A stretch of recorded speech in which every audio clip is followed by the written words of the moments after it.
अस्सलाम वालेकुम गाइस, कैसे उम्मीद करते हैं सब ठीक ठाक होंगे। जी आप देख रहे हैं अब्बास सरवर यूट्यूब चैनल। जी मैं आज आप लोगों को एक नुस्खा बताने जा रहा हूँ एलर्जी के हिसाब से, जिसको खून के अंदर एलर्जी, ज़ुकाम, फिंसी, फोड़े और बवासीर। ठीक है जी। तो बूटी का नाम है बुक्कन बूटी। ये अक्सर खालों पे पाई जाती है जहाँ पे पानी का वसाइल होता है। तो अभी ये ज़मीन के पास भी मिल जाती है। मैं आपको दिखाता हूँ। ये इसको बोलते हैं बुक्कन बूटी।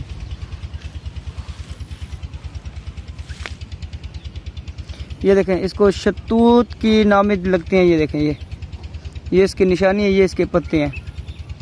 इसको बोलते हैं बुक्कन बूटी। ये है बुक्कन बूटी। मज़ीद आपको तस्वीर दिखा देता हूँ। आपको तस्वीर नज़र आ रही होगी मेरी बुक्कन बूटी की। ठीक है, ये है बुक्कन बूटी, ये ठहरी हुई है।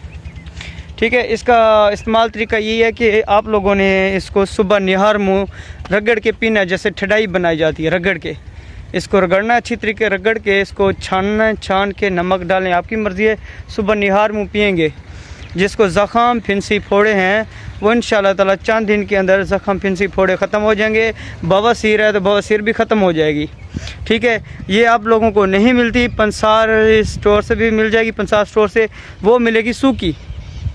ये सब्ज़ है ना, वो सूखा मिलेगा। ये देखें, ये सब्ज़ है। तो पंसार के पास जाएंगे वो आपको सूखा मिल जाएगा, मगर वो उसका इतना फ़ायदा नहीं है जितना इस सब्ज़ का है।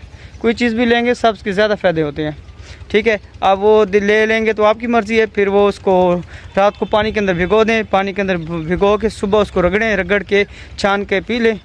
ठीक है, और बवासीर के लिए आप उसको फिर पीसें। पीस करने के बाद कैप्सूल भर लें, 00 वाला कैप्सूल भर के आप उसको इस्तेमाल कर सकते हैं। चंद दिन इसको इस्तेमाल करें, इंशाअल्लाह ताला फिंसी, फोड़ा और बवासीर के लिए मुफीद है ये बुक्कन बूटी। जी आप लोगों को हमारी वीडियो कैसी लगी हो अपनी राय बताएं, कमेंट करें। और हमारे चैनल पे न्यू है तो हमारे चैनल को सब्सक्राइब करें, नोटिफिकेशन ऑन कर दें। खुदा हाफिज़।